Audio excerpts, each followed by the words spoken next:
Welcome to the Illuminati Killers Indonesia.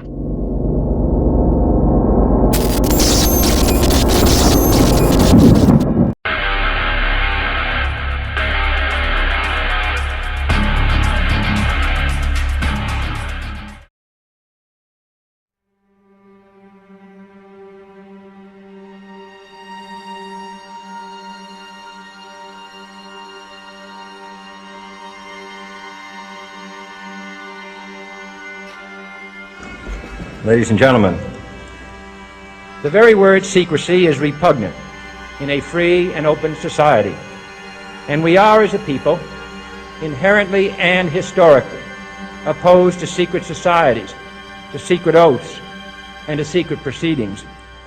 We decided long ago that the dangers of excessive and unwarranted concealment of pertinent facts far outweighed the dangers which are cited to justify it. Even today, there is little value in opposing the threat of a closed society by imitating its arbitrary restrictions. Even today, there is little value in ensuring the survival of our nation if our traditions do not survive with it.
During the American Civil War, President Lincoln bypassed the high-interest loans offered by the European banks and decided to do what the Founding Fathers advocated, which was to create an independent and inherently debt-free currency. It was called the greenback. Shortly after this measure was taken, an internal document circulated between private British and American banking interests stated, "Slavery is but the owning of labor, and carries with it the care of laborers, while the European plan is that capital shall control labor by controlling wages. This can be done by controlling the money. It will not do to allow the greenback, as we cannot control that."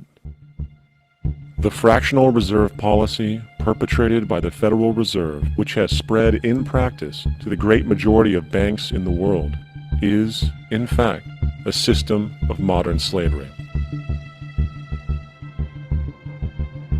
Think about it. Money is created out of debt. And what do people do when they are in debt? They submit to employment to pay it off. But if money can only be created out of loans, how can society ever be debt-free? It can't. And that's the point. Now, on June 4th, 1963, President John F. Kennedy signed Executive Order 11110, which authorized the U.S. Treasury to start printing a new form of the silver certificate called the United States Note.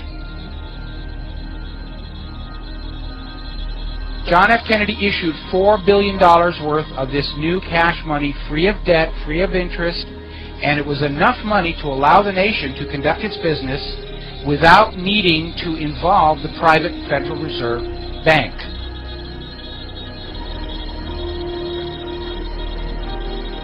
Only 5 months later, John F. Kennedy was shot by the crazed lone nut, Lee Harvey Oswald.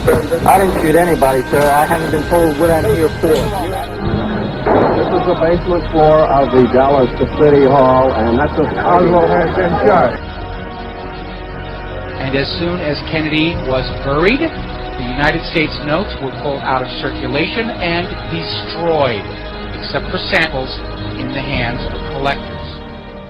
But if there is no link to his U.S. notes, then why was John J. McCloy, former president of the World Bank, former president of the Chase Manhattan Bank, appointed to the Warren Commission?